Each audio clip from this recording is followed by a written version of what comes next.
नमस्कार मंडळी. लोकशाहीराची साहित्य चर्चा या आपल्या यूट्यूब चॅनलमध्ये आपलं सगळ्यांचं स्वागत आहे. खुळवाडी या कथासंग्रहातीलच दुसऱ्या कथेकडे आज आपण वळणार आहोत. तीन भाकरी ही खुळवाडीमधील एक दुसरी कथा आहे. आता अण्णाभाऊ जे आहेत ते पालीच्या जत्रेला निघालेले असतात त्यांच्या मामासोबत, आणि त्यांच्यासोबतच त्यांच्या गाडीमध्ये ते बैलगाडीने जात असतात. त्यांच्या बैलगाडीमध्ये त्यांच्या मामाचा जावई आणि त्यांची मुलगी हे सुद्धा बसलेले असतात. आता हे जत्रेला निघालेले आहेत बैलगाडीने. पौष महिना आहे चालू, थंडी भरपूर सुरू झालेली आहे. आणि हे जात असताना यांच्या गाडीचे जे दोन बैल आहेत त्या दोन बैलांचे यांच्या मामांनी नावं ठेवलेले आहेत. एकाचं नाव आहे इंग्रज आणि एकाचं नाव गांधी. तर इंग्रज आणि गांधी या नावानं ते बैलाला हाका मारत असतात आणि त्याला शिव्या देत असतात. पण हे बैल काय पळायचं नाव घेत नसतात, कारण बैल एकदम थकून गेलेले आहेत, म्हातारे बैल आहेत. पण मामा मात्र त्याला मोठं हाकण्याचा प्रयत्न करत आहेत.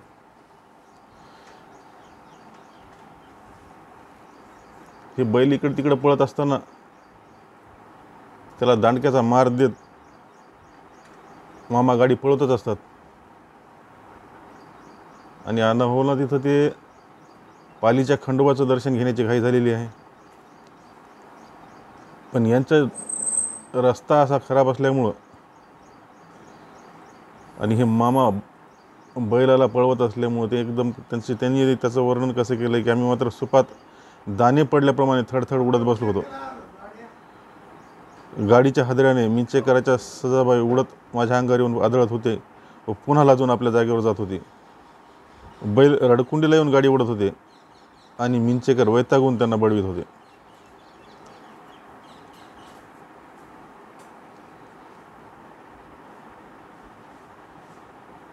या अशा प्रकारे यांचा प्रवास चाललेला असताना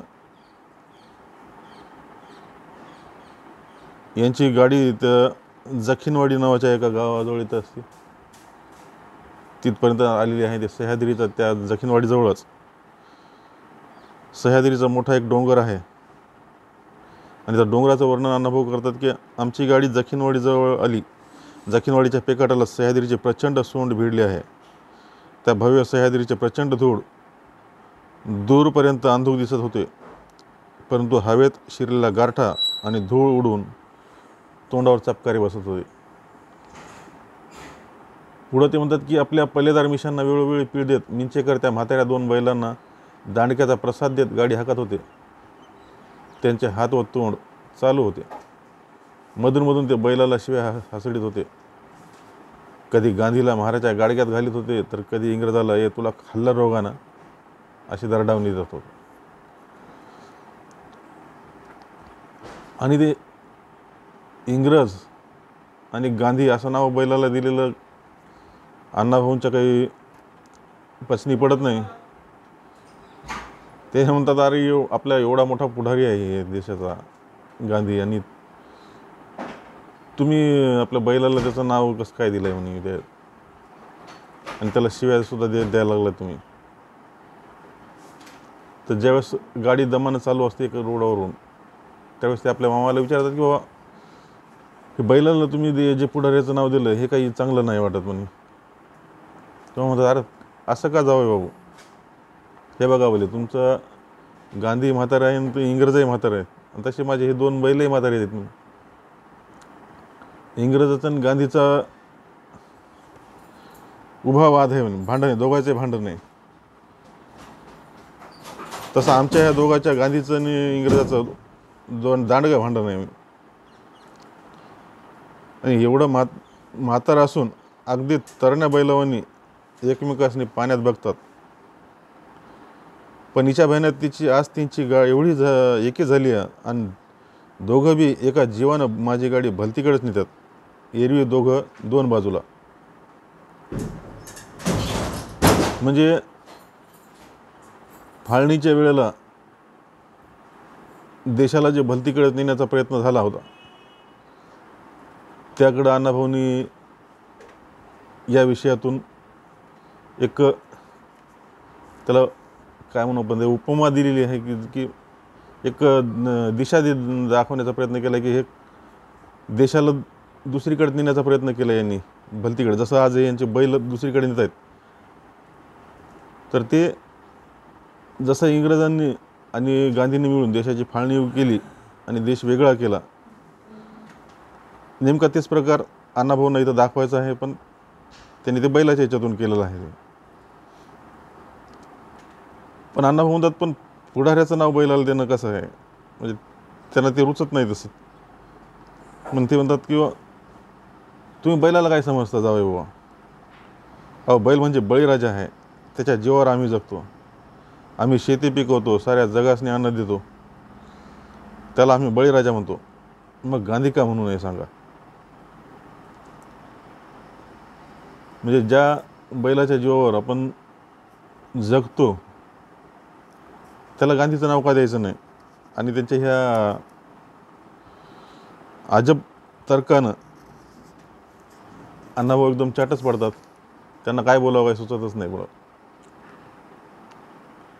आणि आपण बोलून चूक केली की काय असं अण्णाभाऊंना वाटायला लागतं. आणि ते नंतर म्हणतात बाबा बरं बरं ठीक आहे, असं आहे का, मग असं करा म्हणतात की पहाटापर्यंत गाडी सोडा कुठंतरी, म्हणजे बैल विश्रांती घेतील आणि आपण थोडा आराम करू. आणि सजाबाई बी पेंगायला लागली. अण्णाभाऊ विषयांतर करू म्हणतात आणि अण्णाभाऊचे जे मामा आहेत ते गाडी थांबवायला तयार होतात आणि एका साईडला एका मोठ्या झाडाखाली ते गाडी उभी करतात. सगळेजण असं मस्त त्या झाडाच्या बाजूला बसलेले असतात. मस्त त्या झाडाच्या बाजूला तिथले जे मोकळे लाकडं वगैरे आहेत, वाळलेली लाकडं, ते जमा करून ते शेकोटी करतात आणि ते शेकत बसलेले असतात. आता ते शेकत बसलेले आहेत तर ते शांत बसणं काही परवडत नाही. अण्णाभाऊ त्याला म्हणतात, मामा एखादी गोष्ट तरी सांगा. आणि इतक्यात झाडावर काहीतरी आदळल्याचा आवाज झाला असं, म्हणजे ते एखादं वटवाघूळ आपलं शिकार समजून कुठंतरी आदळलेलं असते. पण ती मामाची जी मुलगी सजाबाई आहे ती त्याला बघून घाबरते ती. आणि मग मामा विचारतात त्याला की कसली गोष्ट सांगू, भूताची गोष्ट सांगू का. तर लगेच अण्णाभाऊ त्याला पुढे होऊन म्हणतात की हां हां सांगा सांगा सांगा बोले. पण मामाची जी मुलगी आहे ती घाबरलेली असते, पण तरी ती काय बोलत नाही, ती ऐकून घेते. आणि ती गोष्ट सांगायला लागतात की बाबा गावाच्या खालती गावदरीला मसनवटा होता. त्या मसनवट्यात एक वडाचं झाड होतं, त्याला 5 फांद्या होत्या. त्या मसनवट्यात एक वेताळाचं देवस्थान होतं. अनेक उंच दगड उभे करून त्यांना शेंदूर थापला होता. 2 सरणावर 2 प्रेतं घालून ठेवली होती. उभ्या गावात अति भांडखोर म्हणून प्रसिद्ध असलेल्या दोघी सासू-सुना आज एकाएकी सकाळी मेलेल्या आढळल्या. एका रूपाच्या आणि एका रुखाच्या नि एका जीवाच्या दोघी होत्या. त्यांच्यात जो काही फरक होता तो फक्त वयाचा. त्यांचं नेहमी भांडण होत असे. पुन्हा त्या एक होत, पुन्हा हसत खेळत आपला संसार करीत. त्या दोघीच घरात होत्या. त्यांचा कर्ता माणूस म्हणजे सुनेचा भ्रतार व सासूचा पुत्र हा मुलुकगिरीवर कुठेतरी दूर नशीब काढण्यासाठी गेला होता. म्हातारी अत्यंत काटकसरीनं आणि मोलमजुरी करून प्रपंच करीत होती. दोघी रोज कुणाच्या न कुणाच्या कामावर जात. एक दिवस विश्रांती घेत नसत. म्हातारी भलतीच देवभोळी होती. ती कागलच्या म्हसोबाला, नायकोबाला व भैरोबाला जात असे. कधी कधी तुळजापूरला सुद्धा जत्रेला जाई. त्यामुळं सारं गाव तिला देवताळी म्हणून ओळखीत होतं. कोणी तिचं नाव काढीत नसे. साऱ्या बाया बापड्या त्या दोघींनाही नरमूनच वागत. त्या म्हातारीबद्दल अनेक प्रकारचे संशय हे लोकांना येत होते. कोण म्हणे ही म्हातारी चेटकी आहे, म्हणून हिला कशाची कमतरता भासत नाही.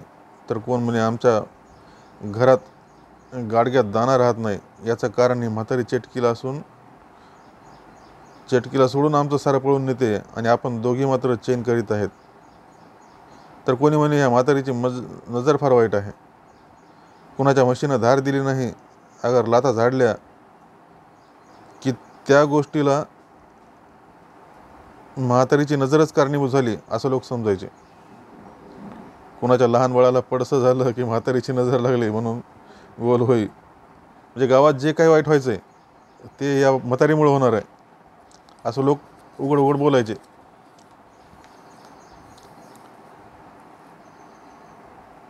ती म्हातारी एखादा बलाढ्य देव उठून आपल्या बोकांडी बसविल अशी त्यांना भीती वाटायची. जो तो त्यांच्यापासून 4 पावलं दूरच राहण्याचा प्रयत्न करीत होता.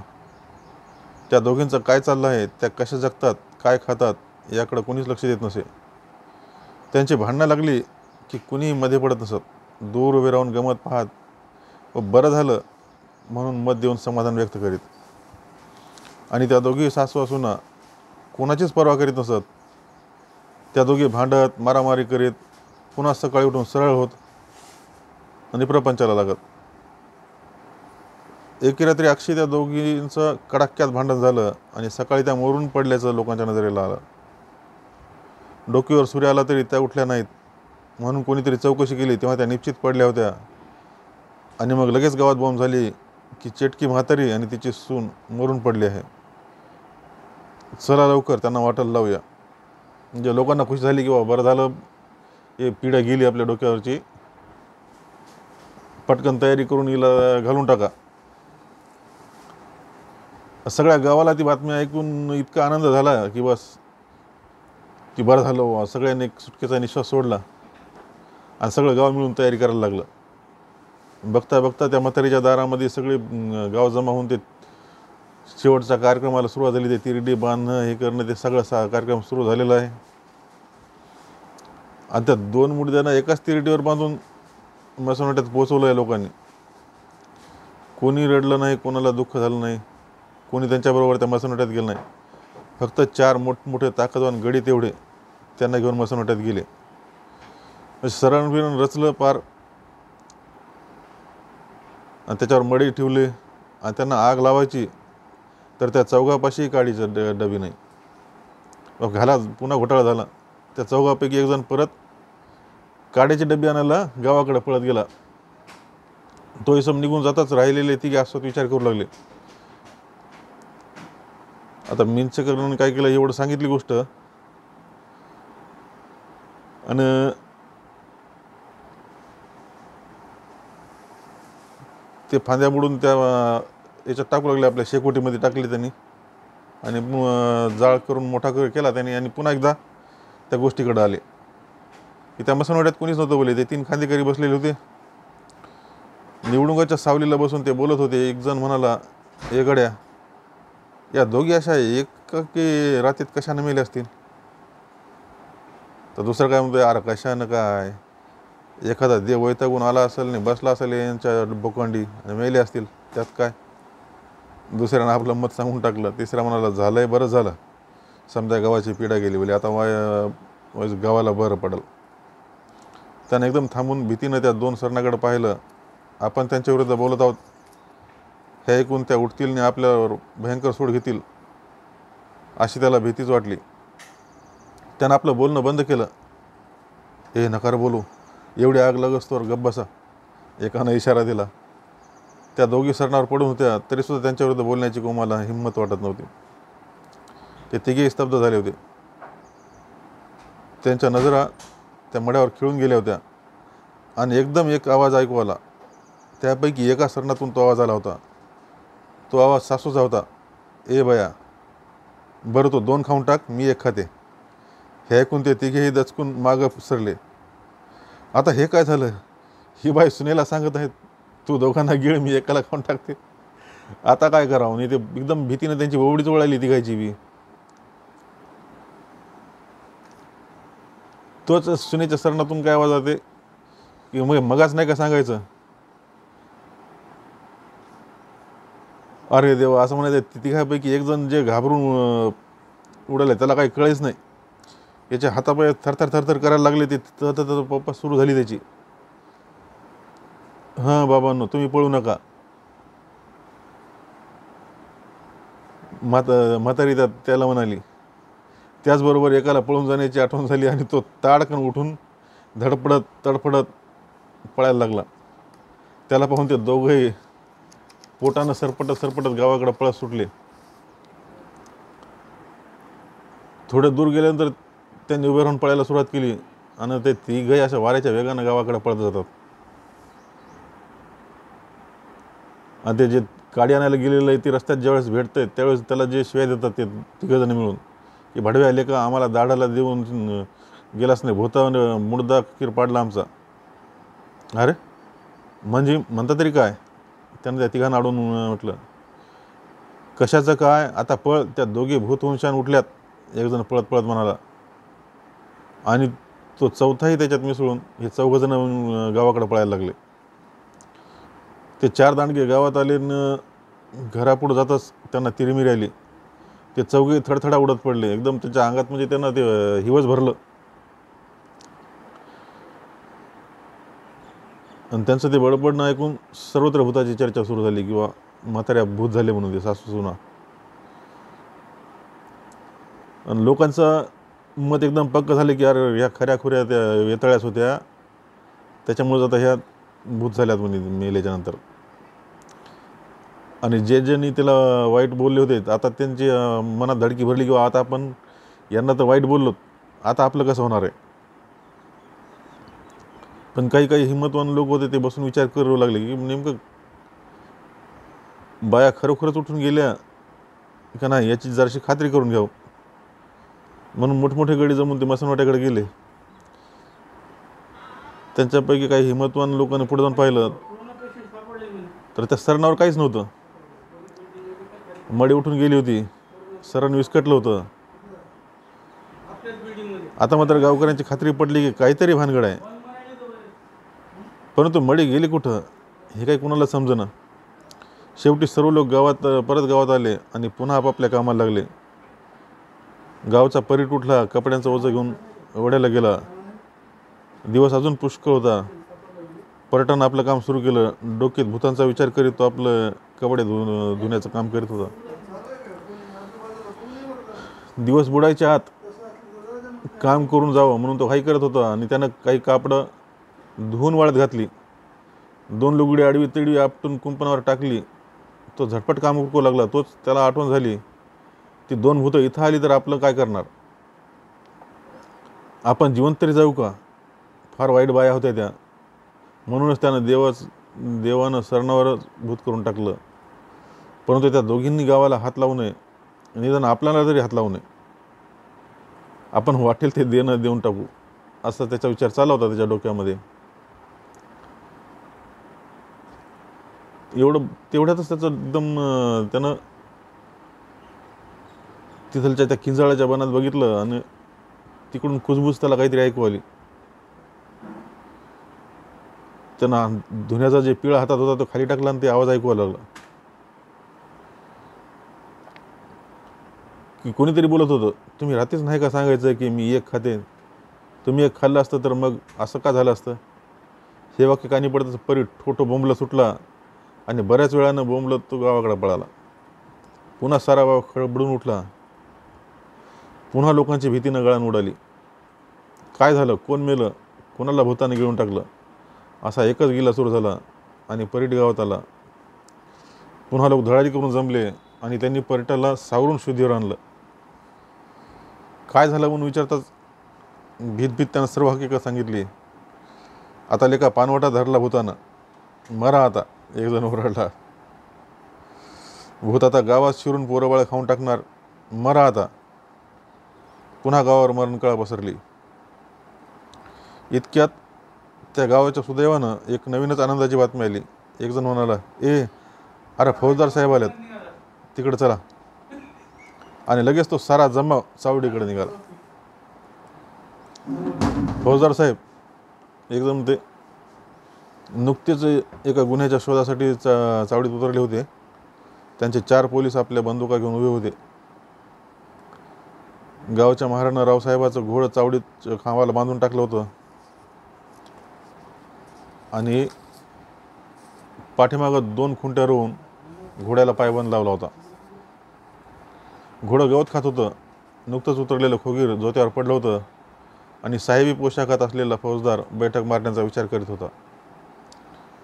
तोच गावकरी मंडळीचा तो जमाव समोर आला. फौजदार आश्चर्याने त्या जमावाकडे पाहू लागला. काय रे शिमगा, काय चाललाय तुमचा? काय कोण मेला आहे? जमाव थबकला आणि एक शेतकरी पुढे येऊन म्हणला, सरकार, रात्री 2 बाया मेल्या आणि सकाळी भूतवंशाने त्यांनी गावाला हैराण केलं म्हणून. हा काय? फौजदारानं चमकून विचारलं. तो पुढं म्हणाला, काय रे, रात्री कुठं मरून कुठं माणूस सकाळी भूत असतं का डोके फिरलीत का काय तुमची? शिपाई बावरून इकडे तिकडे पाहत राहिले. जमावातून एक शेतकरी म्हणाला, अक्षी खरं आहे बघा, पण सरणावरची मडी बेपत्ता झाली आणि 3 माणसं मागतात. काय?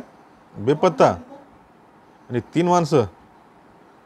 फौजदार जोत्यावर आयटीत राहून म्हणला, बरं आता ती मडी कुठं आहेत? एकाच म्हणून त्या परटाला फरकन पुढं उडून म्हटलं, ह्यो सांगतोय पानवठ्यावरती मडी आहेत. काय रे, खरं आहे का? फौजदारानं विचारलं त्याला. फौजदार आपल्या शिपायाकडे वळून म्हणाला, तुम्ही जा रे त्याच्याबरोबर आणि पहा काय भानगड आहे ती. नंतर फौजदार साहेब त्या जमावाकडे म्हणाले, जा आणि पोलिसाला दाखवा तो भूत, नाहीतर चामडी काढीन एकेकाची. सर्व लोक ते 4 शिपायासह किंजळाच्या रोखाने निघाले. बिचारा परीट कसा बसा सर्वांपुढे चालला होता.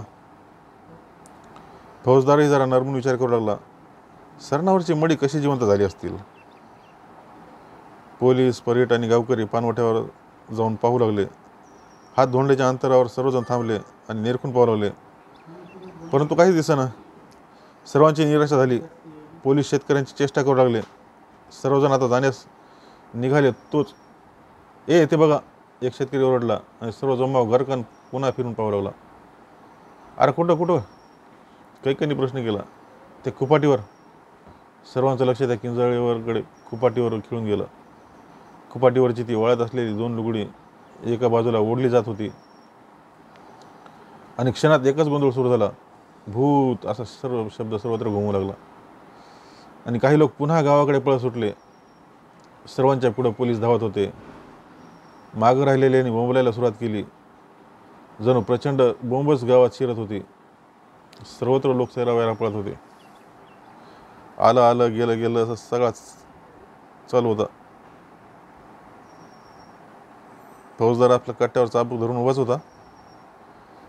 पळत येणाऱ्या लोकांची ओरड त्याच्याही आधी गावात शिरली. ती भयंकर दंगल, भेसूर बोंबा ऐकून फौजदाराचा धाबा दोनावून गेला. त्याचा धीर सुटला. ज्या अर्थी पोलिसासह गाव परतत आहे त्या अर्थी नक्कीच काही ना काहीतरी आहे. मग आता आपण तरी थांबा का? आपणही आता आपला प्राण वाचवलाच पाहिजे, असा विचार करून फौजदारांनी घोड्याला लगाम घातला आणि उडी मारून तो त्याच्या पाठीवर बसला. क्षणभर त्यानं वळून पाहिलं. तो लोक आलं करीत जवळ आले. त्याबरोबर त्यानं घोड्याच्या पिछाडीवर जोराचा चापकाचा फटका उडवला आणि घोड्यानं एका जोरानं उसळी घेतली. त्याने दुगाने झाडल्या. त्याच्या पायाच्या लांबच्या लांब दवसण्या त्या 2 खुंट्या उपटून निघाल्या आणि घोडं भिंगरीप्रमाणे पळत सुटलं. घोड्याच्या मागच्या पायाच्या दवसाने गिरक्या घेऊन फौजदार साहेबांच्या पाठीवर अगदी लयबद्ध बदळू लागल्या. काही वेळानं त्या घोड्यालाही लागू लागल्या. घोडं पळत होतं. त्याच्या पायाच्या दावणीच्या खुंट्या ताशावर टिपरू पडल्याप्रमाणे फौजदाराच्या पाठीवर पडत होत्या.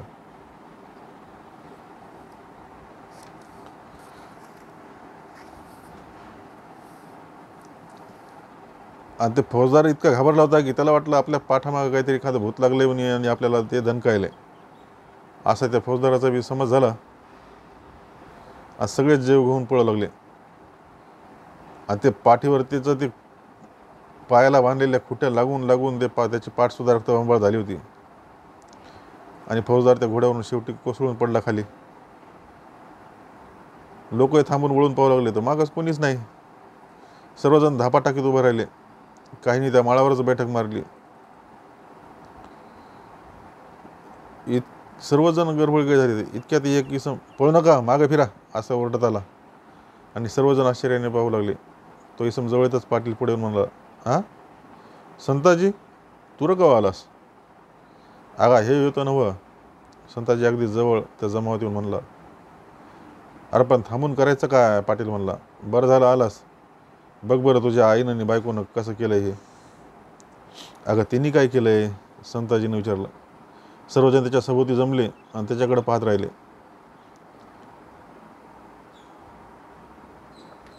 आता हे दोन संताजी म्हणजे त्या मेलेल्या सासूचा मुलगा आणि त्या बाईचा नवरा. म्हणजे अरे भूत होऊन शान गाव गिळाया उठल्या ती आणि म्हणे त्यांनी काय केलं? पाटील बिथरून म्हणला. संताजी आपल्या गळ्यावर हात ठेवून म्हणला, अगं नाही का गळ्याच्यान ह्यो समजा हायदोस उगाच झालाय. पाटील आश्चर्याने थक्का झाले. पण उगाच हायदोस झाला हे ऐकून तो दोन पावलं संताजीकडं पुढं आला आणि म्हणला, तुझी आई आणि बायको कुठं आहे? संताजी म्हणते घरात. सर्व लोक ऐकत उभे होते. सूर्य कुणीकडे कडणीला लागला होता आणि फौजदार तळमळत पडला होता. पाटील उद्गारला, त्या दोघी मेल्या नाहीत? नाही. त्या भूत झाल्या नाहीत? नाही. मग त्या दोघी सरणावरनं पळून कशा गेल्या? अगा त्या समजा निरळच झाल्या. अरे निरळ कसं? पाटील वैतागून म्हणाला. समजा सांगतो, गावात चला. संताजी म्हणला. सर्व लोकांना धीर आला. सगळ्यांना संताजीनं बोलणं चालू होतं. ते फौजदाराचं ते जोड घेऊन सगळे गावाकडे निघाले. सर्व गाव चावडीवर जमला होता. पायबंदाच्या खुंट्याने फौजदाराच्या पाठीची चाळण झाली होती आणि त्या पाठीवर आता पाटील हळद लावून देत होते. सर्वांच्या डोळ्यात मोह येऊन आलेले संताजीवर खेळले होते. फौजदार त्या भिंतीला टेकून बसलेला होता. शांत आवाजात फौजदार म्हणतोय, संताजी काय भानगड आहे? तर संताजी म्हणतोय, कशाची भानगड महाराजा? रात्री घरात पोटाला नव्हतं तेव्हा आईनं झाडून झुडून वाईस दाणं काढलं. त्याच्या भाकरी झाल्या 3 आणि त्या 3 भाकरीचा हे एवढा गोंधळ झालाय बघा. म्हणजे हे सर्व 3 भाकरीमुळे झालं? फौजदार आश्चर्याने म्हणला. आणि संताजी सांगू लागला. आता हे इथपर्यंत गोष्ट झाली. पण त्याच्यानंतर एवढ्यात त्या पुढचं त्यांचं जाळ विजला होता. म्हणजे शेकोटी विजून गेली होती. आता विंचेकराचा जावई गेला ते काटक्या बिटक्या आणायला. आणि इतक्यात आमच्यापासून थोड्याच अंतरावर आलं बघ असा घोंगाट सुरू झाला. आणि अण्णाभाऊ तसे बिचकून बघू लागले की काय झालंय. ते सजाबाई तर त्या वडिलाच्या पेकाटाला चिटकली. तिचा नवरा भेदरून हरणाप्रमाणे उड्या मारू लागला. मला वाटले भूतच आले. आम्ही पण घाबरलो. पण मिंचेकर मात्र गुरमीतच होते. ते त्या इसमा सांगत होते, कोण आहे ते? आम्ही आहे मळकरी. हिच्या बाईनं कोला आलं होतं, गेलं. तिकडून आवाज आला. आमचा जीव खाली पडला. भीती दूर झाली. पुन्हा चंगळा आणून आम्ही जाळ केला आणि मिंचेकर पुढची गोष्ट सांगू लागले.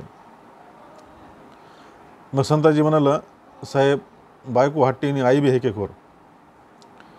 त्या 3 भाकरीपैकी 2 कुणी खाव्यात नाही, 1 कुणी खावे याबद्दल त्या दोघींच्या मनात निराळाच विचार आला. बायकोला वाटलं आपण सासूला जेवण वाढावं तर 2 भाकरी वाढाव्या लागतील आणि आईला वाटलं आपण सुनेला वाढावं तर 2 भाकरी वाढ जातील. 2 कुणी आणि 1 कुणी जेव्हा त्यांच्यात पैदा झाला आणि त्या दोघी बी उगीच भांडून रुसून बसल्या. त्या रात्री उपाशीच निजल्या. आपण मिलो तरी बोलायचं नाही आणि उठायचं बी नाही असं दोघींनी ठरवलं. दुसरी प्रथम बोलली तरच आपण बोलणार असा बी त्यांनी विचार केला. म्हणून त्या सरणावर घातल्या तरी बोलत नव्हत्या. शेवटी म्हातारीच भ्याली. तिला वाटलं आता आपण न बोलावं तर आपण फुकट मरणार, हे हेकेखोरपणा अंगलट येणार आणि म्हणून ती बोलली. काय बोलली? फौजदार म्हणाला. संताजी म्हणाला, हेच तू 2 खा, मी 1 खाते. हे ऐकून त्या तिघा खांदेकऱ्यांनी एक जण उठून म्हणाला, अरे मर्दा, मला वाटलं तुझी बायको दोघांनी खाणार आणि तुझी आई एकाला, म्हणून आम्ही भेदरून उधळलो झालं. हे ऐकून सर्वजण हसू लागले. फौजदार म्हणाला, त्या 3 भाकरींनी केवढा अनर्थ केला. मी तर अगदी चितमेलो होतो, परंतु सुदैवानं वाचलो आणि गावाला तर कापरच भरलं होतं. बरं, आता जा सर्वजण आपापल्या घरी. नंतर सर्व गावकरी निर्धास्त घरी निघून गेले. गोष्ट संपली इथंच. पहाट झाली, सगळीकडे वडाच्या फांद्यावर माकडे दिसायला, उड्या मारायला लागली. सातारा जिल्ह्याची पूर्व दिशा लाल झाली होती. अर्धे क्षितिज मोहरल्याप्रमाणे वाटू लागले. कावळ्यांनी दंगा सुरू केला आणि मिंचेकरांनी पुन्हा गाडी झुंपली. अण्णाभाऊ म्हणतात, मी विचार करीत गाडीत बसलो. मी म्हणालो, मामा, त्या 3 भाकरींनी केवढा गोंधळ केला. मिंचेकर म्हणाले, पोटात अन्न कमी आणि डोक्यात अक्कल कमी असल्यावर दुसरं काय होणार, गोंधळच गोंधळ. असं म्हणून त्यांनी बैलाच्या खुब्यावर दणका दिला आणि गाडी चालू लागली आणि धुळाचे लोट पुन्हा उडू लागले. म्हणजे डोक्यात जर समजा माणसाची अक्कल नसली आणि पोटामध्ये खायला अन्न नसलं तर कसे समाजाचे गैरसमज होतात आणि माणसाला कोणत्याही गोष्टीचा अर्थ लावणं जमत नाही. काय व्हायलंय, ते बरोबर होतंय की चूक होतंय, याचा सुद्धा माणूस विचार करू शकत नाही. हे या गोष्टीचा सार त्याच्यात सांगितलेलं आहे अण्णाभाऊंनी. इथंच ही कथा संपलेली आहे. धन्यवाद. तुम्हाला अण्णाभाऊ साठेंच्या साहित्याबद्दल पुढं काय कोणता व्हिडिओ पाहिजे असेल, काय लाईक असेल तर सबस्क्राईब करा आणि लाईक करा आणि कमेंटमध्ये तसं लिहून नक्की कळवा. धन्यवाद.